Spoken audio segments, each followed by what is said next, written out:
Okay, go ahead. Okay, 3, 2, 1. Recording with Ms. Claire Lopez, episode 410 on today, Thursday, April 8th, 2021. And I have been pestering Ms. Lopez for several weeks now because she unfortunately told me that she did a thesis on resources in Siberia. And because I'm a weirdo and I have interest in odd things, I've been pestering you to tell me about that like it's some sort of gossip. And I think I finally got you to cave, and you told me, beware, this thesis was written before you were born. I don't care. I want to hear it. And so, Ms. Lopez, for all the new listeners, please introduce yourself really quickly, and then let's jump into it. Sure. So Claire Lopez, Lopez Liberty LLC. And I went to graduate school at the Maxwell School of Syracuse University. And it was there that I earned my master's degree in international relations with a Russia focus.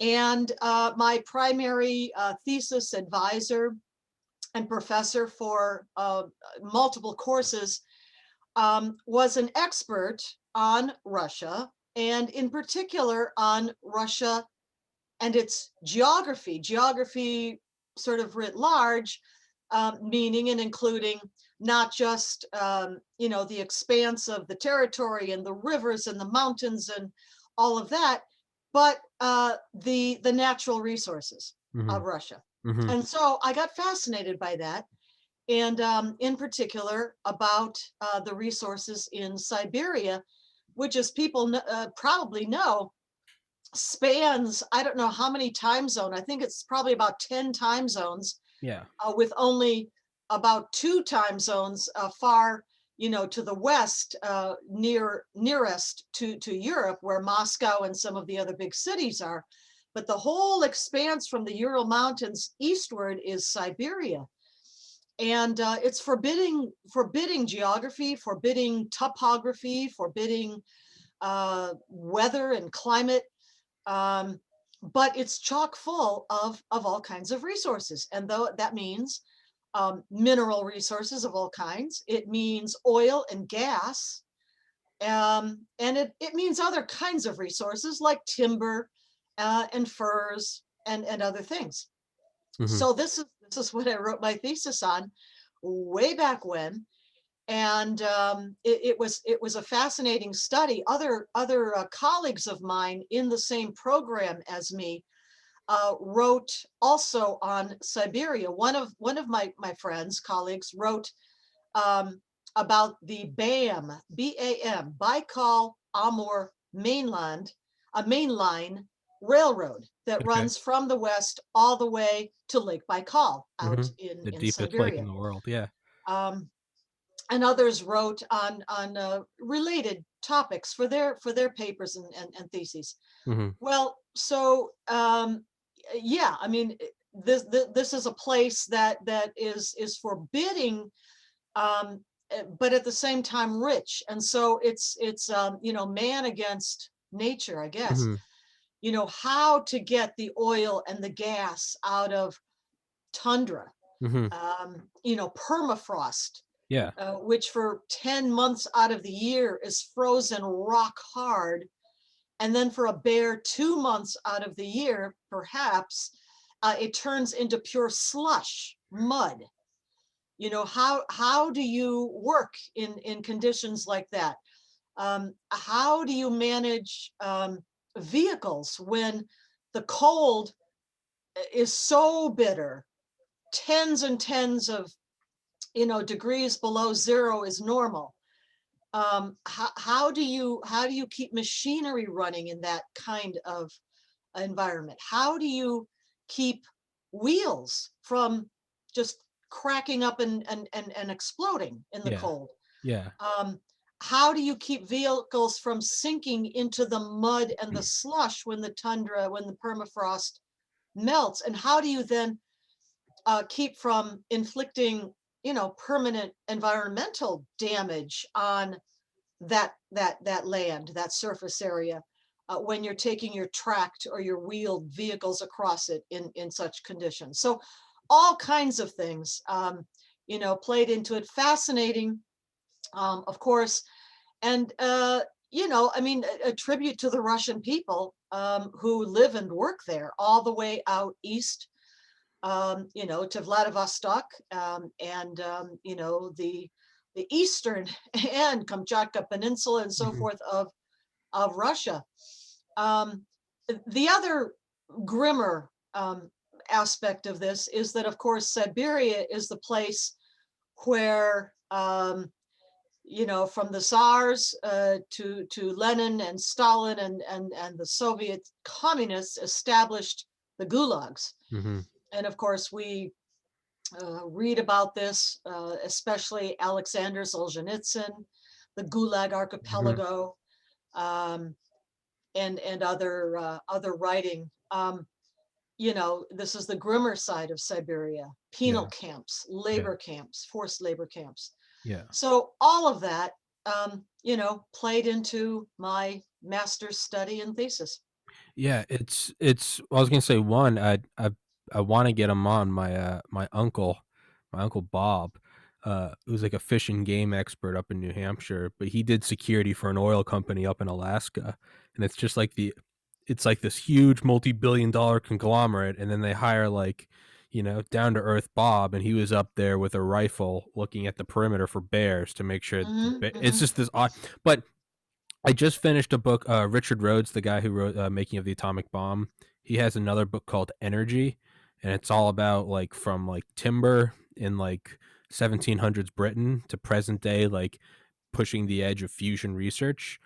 And I'm reading another book right now called Private Empire about ExxonMobil, and really I read Energy, and now I'm reading Private Empire, from starting from our talk last week about, at the tail end I was saying something about resources and how it's kind of becoming a blossoming interest of mine, but I say everything about that in my uncle and those two books because it's it's starting to see, where how do you get all of this ridiculous, it's kind of the imagery of everything in Siberia. It kind of seems like a freezer, like, the freezer you have in your basement of like all the frozen meats. If everything else goes bad, at least you have a freezer full of meats. There's kind of a weird imagery of like there's like a Russian freezer. If everything else goes to shit, we can like thaw out the freezer. But point of me saying, I know I'm rambling, is even back in like the 1930s, reading about like oil companies going to like Saudi Arabia or maybe early 40s or something, and it's, well, how else would this ever get done? It's like at a time when like Model Ts are barely in the rearview mirror, and they're talking about drilling, 3,700 feet down in the middle of the desert. And and there's only one answer, and it's if there's massive capital payoff. Like that's how this stuff gets done, right? That's, how does organic life obey the Hmm. laws of thermodynamics? It's because we give off heat, and that's offsets the complexity. But that's how all this stuff gets done, and I think that's probably subconsciously why I've been so interested in your thesis about Siberia, because it's really a complex way of saying like where there's a will, there's a way. And it doesn't matter what it is, right? There's the easy tap stuff, like the oceans of oil under the Middle East. But as we exhaust those, we're starting to see other places that like we're gonna have to turn to, whether it's rare earth metals in Africa or like what you're saying, everything in Siberia. And to me, that's just wildly fascinating. Well, here we can bring this right up into the current day, as you're Sure. doing there, Tommy, and that is, the balance in the prices of oil, right? And how the OPEC nations um, balance production versus their price level and their break-even price level, and how does that affect American production for oil and gas, in places like Texas or uh, the Dakotas or wherever. And it's a balancing act. And then you get into things like the difficulty of extracting the oil and the gas out of Siberia, which is rather deep down, versus the relative ease of extracting oil in places like Saudi Arabia, with the largest oil reserves on the face of the earth that we know of so far anyway.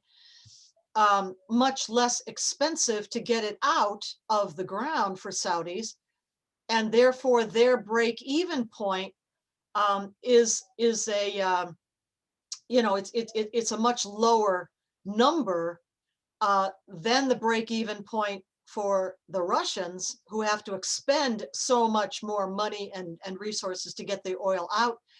And this had to do with the price wars and discussions and everything that went on last year in 2020. We might remember that there had been talks going on in the early part of 2020 within OPEC, and certainly between the Russians and the Saudis, and about production caps or levels, and it got so acrimonious that, remember, President Trump actually stepped in and helped broker some sort of an arrangement agreement, that worked for all of us, including the United States at that time, energy independent. Who knows now, with everything being shut down by the current administration. But all of this plays into it. Yeah. Do you think we're gonna? So right now, I don't know how topical this will be in the future, but I guess it doesn't matter. Is because I remember in like 2014, I was living at home with my oldest brother at the time, and it was kind of the weirdest. It was kind of the weirdest thing because I remember we would watch on Ustream, Ustream, the original site that I think hosted Joe Rogan, but we would watch on Ustream live like video bloggers from Crimea. And it was the weirdest thing because he, instead of watching like net, and not to like belittle their plight, but instead of like watching Netflix or something, we would like stay up at these weird hours because the time difference is so much. And he and I would sit up and we'd like drink coffee or beer and we'd watch like the invasion of Crimea with not Russian forces, right? And it was an odd memory just watching like live streaming revolution, like eating popcorn, like wow. But we kind of see it happening right now, right? Isn't it? I might be wrong, but isn't Russia? They've been saying it for a while, but doesn't Russia seem to be getting ready to invade Ukraine? Well, let's go back into a little bit of history. Okay. So, between the roughly 1200s up until the 1800s and even World War I, the Turkish Ottoman Empire conquered an enormous expanse for Islam, for jihad, by way of jihad. And parts of southeastern Europe belonged to the Ottoman Empire. So did Crimea. So did much of the Caucasus. And then in the 1700s, along comes Catherine the Great, who liberated Crimea from the Ottoman Turks. And it, from then on, was part of Russia. And they were happy to be free of the Turks and thrilled to be back in the bosom of Mother Russia, because of course they're Slavs, they're Russians. And that was the case up through and including the revolution in Russia, 1917, and the establishment of the various socialist republics of Russia, USSR, and Ukraine was one of those. Well, through all of this time, Crimea was part of Russia. Crimea is Russian until the year 1954, when Nikita Khrushchev is beginning to consolidate or to aim for consolidation of his power, his accession to the leadership after the 1953 death of Stalin, right? And in 1954, for whatever reason, and nobody even knows why exactly, to this day, Khrushchev got the idea that he was going to detach Crimea from Russia and just give it to Ukraine for no reason. The Crimeans weren't happy. The Russians weren't happy. Ukrainians said, okay, but what's the difference? We're all still stuck inside the Soviet Union, so it's kind of a wash. And that was fine up until the Soviet Union broke apart in 1991. And then Ukraine went its own independent way along with the other republics of the former USSR. And what happened? Crimea gets dragged along with Ukraine. But they don't want to be Ukraine, they want to be Russia. And so when under Putin now, the Russians moved to take back Crimea, people who don't know this history I didn't. got all wrapped around the axle. I didn't know it until you were telling me right now. And yet, the people of Crimea, there was a referendum. They want to be part of Russia, Okay. not part of Ukraine.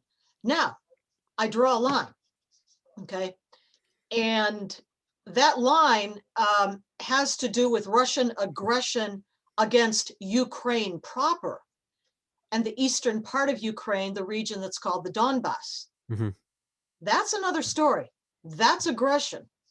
Okay, that is Putin and Russia, testing to see how far they can go, invading, using proxy forces to invade, militia forces to invade eastern Ukraine. And that's a much more conflicted situation than ever Crimea was. Okay. So I would draw the line there. That is wrong. That's aggression, and that needs to be stopped. And we, the United States, need to take a stand against that. Under President Trump, of course, we did finally, and we, the United States, actually finally agreed to provide the Ukrainian government with defensive weaponry, like anti-tank missiles to defend themselves against encroaching Russian tanks. Under President Biden, whose family, shall we say, is so compromised in Ukraine, don't know what the policy is going to be exactly, but that's a bit of history for you. Okay, so it seems like Crimea is like the child, and Russia like re-won custody of it. But now Russia is trying to take a child of Ukraine that it didn't have with Russia. Is that a decent analogy? Well, borders have shifted back and forth across that Euro-Asian landmass forever, right? But I think a case can be made, that Ukraine has a border.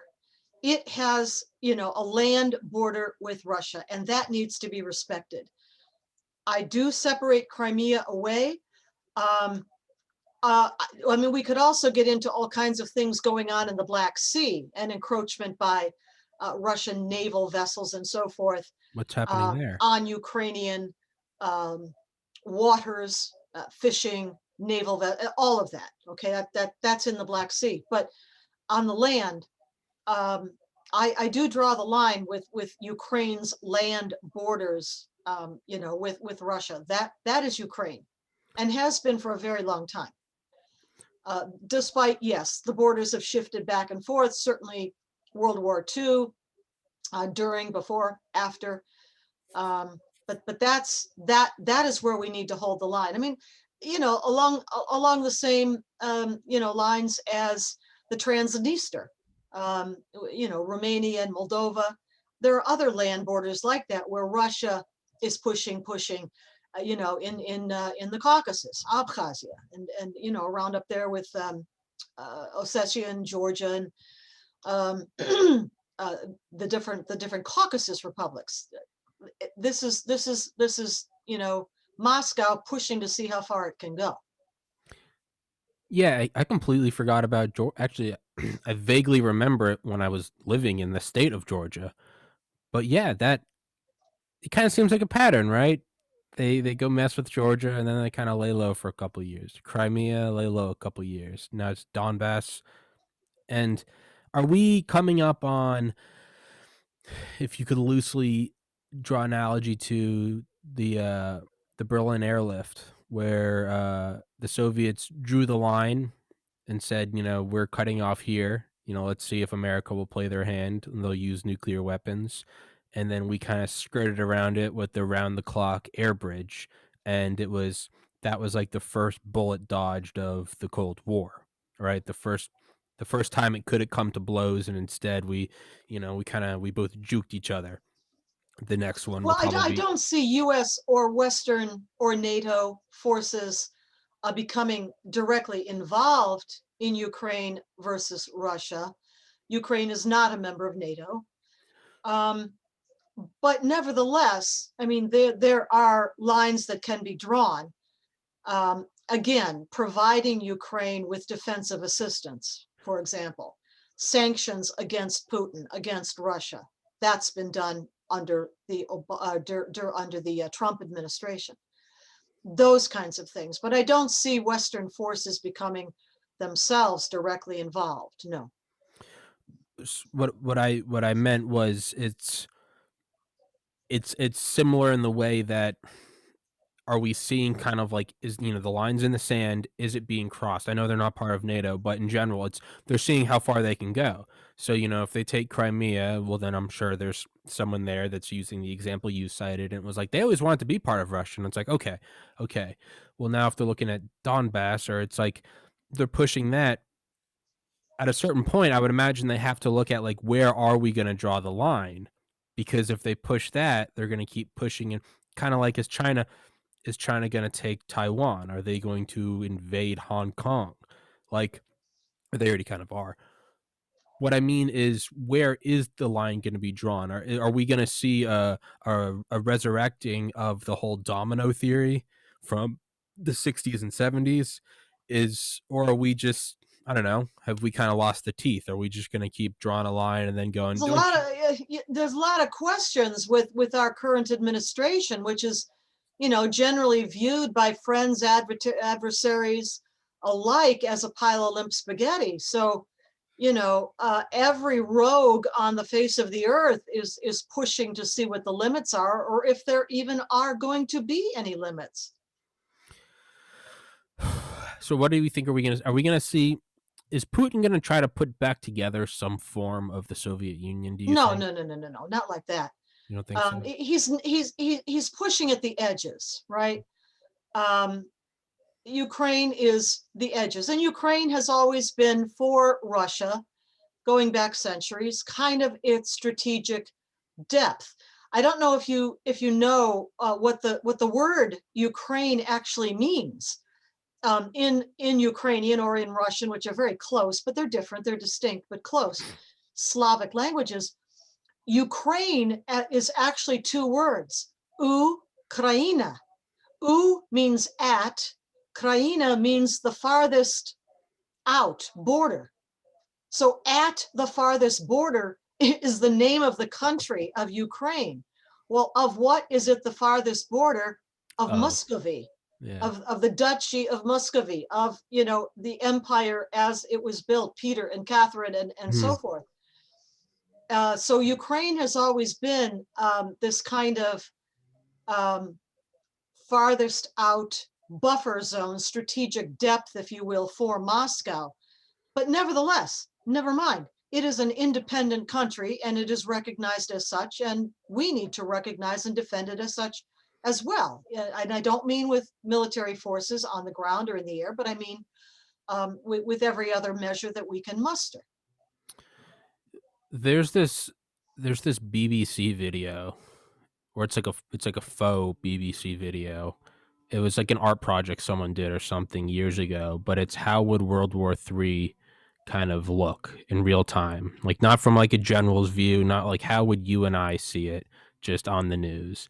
And I think it starts in like the Black Sea or near Ukraine, and it starts with like Russia moving, and then the US, saying like we stand with like the Ukrainian people. It's something eerily similar. It's like 10 years old. There sure could be a flashpoint there. Yeah. And then how it breaks out is like there's this like conventional buildup where it's like you see naval ships and destroyers and like missile cruisers, and then you see it escalating to like, tons of fighter jets going in the air, and it really takes place in the matter of like 4 or 5 hours. I mean, truly, from like peaceful, like, this morning's weather and the Red Sox are playing the Yankees, to all out, to finally it ends with like there was like a nuclear burst over like Brussels or something, and then the screen goes to like a emergency alert broadcast, and it's like, make sure you have 14 days of food and water, like cover yourself in an inner sanctum. If you have any, and then it turns to this red flashing signal and it says like impact imminent. And then the screen just stops and you just hear like the background radiation of a thermonuclear blast, like no electronics work anymore. But the whole Yeah. thing is I supposed mean, to yeah, play out in 4 hours, and yeah. it's scaring the shit out of me that it It's compressed yeah. scenario for sure, and nothing that we expect to happen like that. But nevertheless, over the last days and weeks, Russia has been amassing military force, its own Russian military force on the border with Ukraine. Whereas, previously through much of this conflict, it's been proxy forces that have been used. Plausible deniabilities, I Mhm, suppose. Everybody knows, but mhm.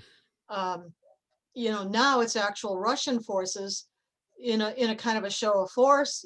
Is it saber rattling? Do they actually mean to invade? Are they testing to see if anybody's home at 1600 Pennsylvania Avenue? How far will they go? And that's a question mark right now. It yeah, it makes me think of, like, World War One. Who's his face? Dan Carlin's Hardcore History, which is possibly the best recap of World War One ever. It's, like, 6 parts, each part is, like, 3 hours, but he talks about how after World War One, generals were talking from, like, both sides, and they were like, these now they're in their 90s, and it's like, "How did this all start?" And I think the response is, "Ah, if we only knew. Mm. We stumbled over a cliff in the night."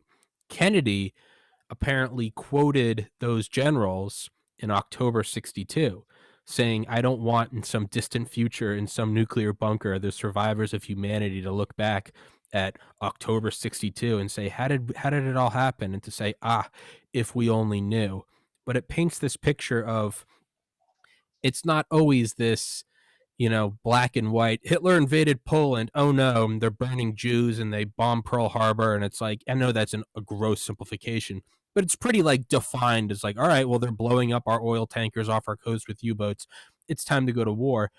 It seems that sometimes, I mean, World War One, behind World War Two, the biggest, and then the Cuban Missile Crisis, which avoided but could have been the biggest conflict in human history and the last, is it right now? Is this the fog, the sort of pre-fog that maybe in the future they'll look at? It's like us Well, I mean, the saying, one thing I would say about now is that the availability of information in real time is so much greater than it ever has been in history before. So there is pretty good knowledge about who's moving where with what forces. The question now comes down to more, I think, one of willpower, um, of upholding the international system of order, such as it is, whatever it is. Um, Unknowns perhaps include, let's go back to Russia again, the extent to which Putin and Xi Jinping of China are working together, collaborating, plotting together. Um, but those kinds of things may not be as well known. But certainly physical movements of forces are known in real time, and um, some of those forces, hypersonic missiles, can move with incredible speed. Um, but right now, I think what we're looking at is the centrifugal forces of the world system starting to fly off, if you will, figuratively speaking, kind of. And I've talked about this poem on a couple of other interviews, programs that I've done recently. And it's from William Butler Yeats. You mentioned World War One. This poem was written in 1919, just after the end of World War One and its horrors for Europe. Um, when so many of the best, young men of the continent lay dead. mhm, And William Butler Yeats wrote a poem called The Second Coming. And it's not long, but in it, and in the first stanza, I'll just tell you part of it. he says something like,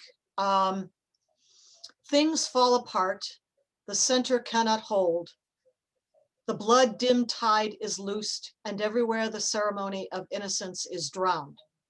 Now, I'm not saying the entire stanza, but that's what comes to mind here with what we're seeing begin to happen. And it's absent strong leadership, the center, if you will, in Washington, D.C. Under Trump, things were hanging together, not perfect, and plenty of warfare all over the place, but in general, the world system of order kind of was hanging together. But that's not true now. It's flying apart. Things fall apart, the center cannot hold because of the limp pile of spaghetti in the White House. That's all. When the US is absent in leadership from the world, chaos follows. Yeah, it's another piece of Dan Carlin's bit on World War One is another quote, and it's it's like the first use of the term doomsday machine, but it's kind of about maybe it was Bismarck's or whoever. It was the whole interlocking connections of World War One that kind of, or of Europe prior to World War One, that kept it breaking out in a war. But the idea was, and it was also the technology at the time, right? It wasn't live feed HD satellites and hypersonic missiles. A lot of it was, once the trains started moving, like I think one quote is like the Germans started mobilizing, and I think at one point they were like, actually, let's bring them back. And the general was like, you can't stop this once it starts. But maybe that was a sign of technology at the time. But anyway, the quote is, one of the generals says, kind of once this doomsday machine, once the gears start turning of all the nations, well, if they get attacked, we have to defend them. Well, if we defend them, they're going to, and it's this, but he describes it as the lights, or I guess the oil lamps, have gone out in Europe, and I fear not they will be on. I fear they will not be on again for a long time. Yeah. Well, that was this interlocking, network of alliances that bound countries to each other in opposition to the other bloc. And that, in part at least, is what set off the spiral into World War One. Now, do you think that, are we going to see an absence of leadership? Do you think this is something where the military state or the Pentagon would idly stand by, or are we going to see the movements or the reverberations of the silhouette of the so-called deep state? Are we going to see kind of like Curtis LeMay used to say, if I don't need, he used to say, like, I don't need approval to use the A-bomb. If the Soviets are attacking my nation, I'm not going to sit here fat, dumb, and happy. I'm going to go get the bomb and I'm going to go deliver it to targets. No. Just stop right there. Perish the thought. The United States military I don't is want under it. civilian control. Yeah. The commander-in-chief of the U.S. military is the president. Yeah. Period. Yeah. Oh, okay. Okay. I'm not saying that's anything I want. I'm just looking at examples of people that, okay, I guess you're right, because, right, Truman kind of smacked MacArthur around when he stepped out of line. I don't know. LeMay stayed in charge. We could argue. I mean, who was right? MacArthur driving for the Yalu River. Yeah. Or President Truman, who called a stop to it all. And then we think of what happened, since. But nevertheless, the commander-in-chief is the president of the United States. And in any case, our military has been so badly degraded. Trump did the best he could to build it back up again. But, now what we're seeing from the commanders, the Secretary of Defense, General Lloyd Austin on down, 6 months off to look for white supremacy in the ranks, 6 months off on stand down or whatever it is, to figure out if they need to approve transgender surgical operations. This is absurd at a time when the Chinese military openly is talking about manning up and beefing up its military forces, which do not include female flight suits, beefing up its military to be more formidable. And here we are. So is this all? Do you think that this could all be, in I guess tinfoil hat time? Is this all the fingerprints of China involvement in the U.S. get within and break down the mill, or is it just our own? Are we It's Rome in the it's baths? both. It's been trends in the United States going way back. I think we've talked about Antonio Gramsci's long march through the institutions Mm-hmm. of communism and Marxism, with explicit goals that were mentioned in chapter 13 of um, The Naked Communist by W. Cleon Skousen. And among those 45 goals were things like degrade the popular culture, make obscenity and pornography commonplace, degrade, our school curriculum, um, degrade our respect for foundational principles, respect for founding fathers, the heroes, the settlers, the immigrants even of this country. Degrade everything that is good and wholesome in society. All of that's been going on for many, many decades. I would say that the Chinese Communist Party leadership of the international communist movement, including the Communist Party of the United States, is of more recent vintage. It is not Moscow that leads global communism anymore. They're still in the mix. They're obviously still there. But the leadership of global communism, Marxism, Maoism today is Beijing and the Chinese Communist Party. That's the adversary. And yes, they are involved in our popular culture. I mean, look at a platform like TikTok, which is an AACP collection platform. Mm-hmm. Look at the interference in our elections last year by the Chinese out of their Houston consulate. We've talked about that. And the overwhelming influence of Chinese propaganda through its United Front Work Department. The propaganda, the information operations flowing through all of our media, print media, online social media, TV channels and cable TV and all the rest of it. Massive Chinese Communist Party influence, which I do not see being challenged or checked at this point in time. Rather, it's the limp spaghetti in the White House that is being challenged and checked. Will things change if I don't think, and this for the record, Secret Service don't come pounding down my house. I don't think Biden's going to make it till 2022. And I don't necessarily mean living, although he might. I don't think he'll be the president in 2020. And I could be wrong. I mean, I might look back at this and that it won't age well. Let's say Kamala takes over. Are we going to see at least someone who's cognitively there? Maybe not someone I agree with, but at least have some. I'd at least rather have someone I disagree with who's at least cognitively there and is admittedly ruthless, as opposed to Well, I mean, I think we've seen the leadership in air quotes capabilities of the current vice president. Not impressive. Rather, I think what we're seeing already even now is a kind of a collective oligarchic leadership in Washington, D.C. that includes top ranks of the Democrat Party, senior figures, certainly including a Nancy Pelosi, a Chuck Schumer in Congress, plus other leadership figures of the Democrat Party around the country. That's who's running the country right now. It's not the figureheads, whether they remain in those positions or not. It's an oligarchy that is running the United States right now. So I guess the big question is,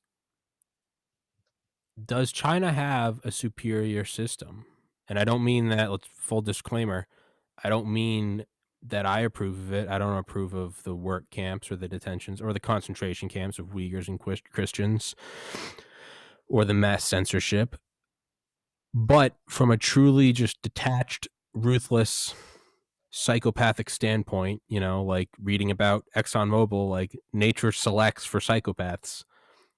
Do they have a more, if you will, genetically or maybe geopolitically fit system, the system that will go on and flourish? Is unrestricted warfare and the long march through institutions and just the hammer of censorship and police stating and social credit scores, is that the most efficient system? I mean, it's demonic and it's everything against humanity, but just looking at it completely detached, is that the most? I mean, I can also see where if you were in 1940s, you'd go, "Hey, man, that's the way to run a country." A country the size of Maine is taking over Europe, and they're killing millions, but they're efficient. But then we see that they don't win. Japan, man, they're highly efficient. They all think their leader is an actual god. They commit suicide instead of surrendering. But then, but they're not the ones who won. It was Britain and America and France. Do they have a more fit system? Is that like the black pill? Or do they have a more vicious uh fit system? Or is this the same as like reading your own press releases? Am I seeing them as this efficient monolith? In reality, do they have as many internal cracks and erosions that we have? But I only see ours because I live here and grew up here. Does that make No, sense? tyranny will never, ever be a better system than a system of free people. And the reasons are many. Partly because they only can maintain power through force, coercion, and terror, and that only lasts so long before either a rival tyranny comes up to challenge them, and or the people themselves rise up from below and demand an end to tyranny. There are many fissures and fractures within communist systems. The Russian one, certainly the Chinese one. But the other reason is that inherently a system of free people has more potential. It has a better reason to fight, to exist, to triumph. What does a tyrannical system have as motivation? Self-perpetuation? That's not enough. Yeah. Free people have a far more driving, a better system, a better impulse to live free, than tyrannies do, against the worst odds. And sometimes it takes a very, very long time for the forces of the free people to reassert themselves. But in the end, because free people are not cowed by terror and coercion, because they're not cowed by defeat even, but will continue on fighting until they can achieve their freedom, because they look to higher values, because many look to divine inspiration, because many of them have an inner strength that derives from that freedom, from that belief in a divine. If they do, they have, in the end, a far better chance of succeeding, of victory than tyrannies do. Hell yeah. That just got me amped up. I was trying not to pound my table. I was like, fuck yeah, Claire. Excuse my French. It makes me think of I don't even remember who said it. Someone on one of my early podcasts said it, but they're using the analogy of like the cell membrane, right? And which way does the gradient flow? I mean, if you have more water in this bucket than this bucket, the gradient flows to that bucket. We call it physics, but if you to draw an analogy, the simplest way to determine which system is the superior system, is you just put a physical wall between the countries And if you have to have a wall to keep people in, and the other one has to have a wall to keep people out, well, where the gradient is going is where humanity lies. You don't have to have a wall to keep people out of North Korea. We have to build a wall on the southern border to keep people from trying to get in. Yeah, no, the attractiveness, I mean, just the pure attractiveness of a free society draws people.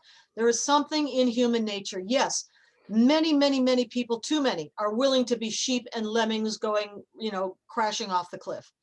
I'll have to say that I was deeply disappointed in my fellow Americans to see how many were willing to simply go along like a bunch of sheep and lemmings during this last year. Um, Deeply disappointed, but there is now forming a course correction to that, and that is the grassroots swell of free people in this country, and I think this happens in other places too. There is something in human nature that wants to be free. No, not everybody. There are loads of people in this world who are perfectly happy to be slaves, and that may sound absurd, it might sound crazy, but it's true. That's They are true. perfectly happy to be slaves and to be taken care of. But on the other hand, is this never-ending, this drive, this impulse of human nature to live free, and that will consistently and always rise back up again. That was beautiful. It's kind of like that. I think it's Da Vinci. Was it a quote? It was about like flight, and obviously he didn't fly. Maybe it was in his dream, or maybe it was one of the early pilots. I don't know. But it was like the quote is something like once you experience flight, the rest of your life you will never be able to focus on the ground. Your eyes will always be upwards towards the heavens, knowing like what is up there. And I kind of look at that as like, once in America exists with all of its flaws, but once in America exists, it's like you can't really you can't really ever not think about it, right? I mean, it's the reason why I have friends from Bulgaria and Kosovo who, I talk about it before. My buddy Prince, who's a personal or a physical therapist now in New York. But I remember when I met him in 2014 in Ocean City, we were doing security together. Barely spoke a lick of English. I mean, he carried a switchblade around. He grew up in Kosovo. His dad was a journalist and had his arms and legs broken by the Serbs for covering what he thought was war crimes. Ivan from a small apartment block in Sofia, Bulgaria. He's a 6'4" bodybuilder now. He was Mr. Bulgaria. Now he lives in Las Vegas. He wins gold medals left and right. He is the next Arnold Schwarzenegger, mark my words. But those are guys who, I mean, these are guys who are just obnoxious, just red, white, and blue hats, flags in their cars, American Eagles, like, bobbleheads on their dashboards everywhere they go. And it's America number one. And like, if anyone ever tried to say anything to them, like, oh, you nationalist Nazi, I mean, they just look them dead in the, and whereas I would get like heated under the collar, I'd be like, what's wrong with loving America? These guys it just rolls off their back like water, like beads up off the back of a duck. They just look at me and they're like, America number one. You have no idea how good you have it. USA. And when I see them, I'm always like, that it's always kind of like the tree of liberty must be, watered with the blood of tyrants from time to time. I look at immigrants like that, and it's almost like the base of America needs to be watered with these hungry, freedom-loving immigrants from time to time, because when you have people that grow up here, it's very easy to fall into this America bad, being white is bad, and Uncle Sam is evil. America's a third world country with a Gucci belt. You kind of need those hungry guys that come in and just Well, with see it real for life what it is. experience, Yes. in their lifetimes, or certainly those of their family, they live through this stuff. And Americans, we tend to get a little complacent sometimes because we don't know our history, as I've said before. Mm-hmm. And we just think the way things are is the way things are always going to be. And that's not true unless we take care of it. Yeah. I mean, I remember, yeah, and then, I mean, I imagine they will have kids that will grow up and succeed. And then several generations down the road, the ancestors of Prince and Ivan, they will be spoiled, rotten Americans who don't know what they have. But by then, there will be another wave of immigrants that come in who will be hungry for freedom. But I'll never remember when Prince came to this house. Remember he came over, and there's two things that happened. There was an air show. There were fighter jets going overhead, and I remember he like ran inside, and I was like, Prince, it's like July 4th. It's F-22 Raptors. They're gonna break the sound barrier. And he's like, whenever I see fighter jets, he's like, it's never been good. And I was just like, holy shit. And another thing is I remember, this is back before I'd ever even used Instagram, but I remember he came to my house. I mean, it's a nice house, but it's just a house. I remember he came and was like, take a picture of me. And I was like, what? And he was kind of the same way I would maybe take a picture in front of, like, I don't know, Michael Jordan's house, like Ferraris and Lamborghinis, do like that. Prince came over and he literally like got down on like two knees and was doing like gang signs. And I was like, why are you doing this? And he was like, the mowed lawn, none of the windows are broken, and there was two Honda Civics in the driveway. And I realized to him that was like big pimping. And he came inside, and I swear to God, and this wasn't even funny, it was just sad. I remember he opened the refrigerator. He opened the refrigerator and the freezer, and he asked me to take a picture of them because it was fully stocked. And I remember I was just like, and so every day when I would come to work with him, I would bring him just like a sandwich. My mom would pack him a lunch, and every day he would like choke up. He'd be like, "We are brothers," and I'd be like, "Prince, it's really all right, man. I'll bring you a sandwich. It's okay." And like he was, I mean, but it's kind of we'll end on this kind of funny side note. He took it so personally that we were his American family, that I remember, we were doing security at this apartment complex, and it was a bunch of like 16-year-olds down here for spring break. And like these kids, just a bunch of brats drinking, and I didn't give a shit. And I went up, and I would try to be the cool security guard because I used to remember what it was like to be a young kid drinking when you weren't supposed to. And I go knock on the doors, and I'd be like, "Hey guys, I know you have alcohol. You got to keep it down, otherwise the owner's going to call the cops." 99% of them were like, "Oh, bro, thank you." Because I remember when guys would do that to me when I was younger, they'd be like, "Keep it down. I don't want to call the cops on you." You'd be like, "All right, I got you. Appreciate it." And I opened this one door, and there's this kid who had like braces, like reeking of vodka. I was like 24 at the time, and I was like, "Hey man, you got to be quiet." And he pushed me, and this kid weighs as much as my right arm, and I was like, I don't. But before I could even do anything, I remember Prince grabbed the kid by the neck and like whipped out a knife, and he was like, "I cut you like pig." And I like pulled Prince back. I was like, "Prince, I love the energy, I love the enthusiasm, and I love the faithfulness, but you can't do that here." And he's like, "I'm sorry." He was like, this man, he's like, attacked my family. And I was like, "Prince," and he later confided in me that because I had brought him lunch every day and shown him what the United States was all about, he was ready to kill a 16-year-old for me. And maybe that's not the best example, but to me, that always sticks out in my mind, when I'm like, it helps me remember that you're right. A tyrannical system can't win, because you have guys like that come over that want an Instagram photo in front of a stocked refrigerator of bananas and deli meat. And I'm kind of just going off on a tangent now, but I greatly appreciated this talk. I needed that. I needed that kind of that tough love. Like, no, a tyrannical system can't.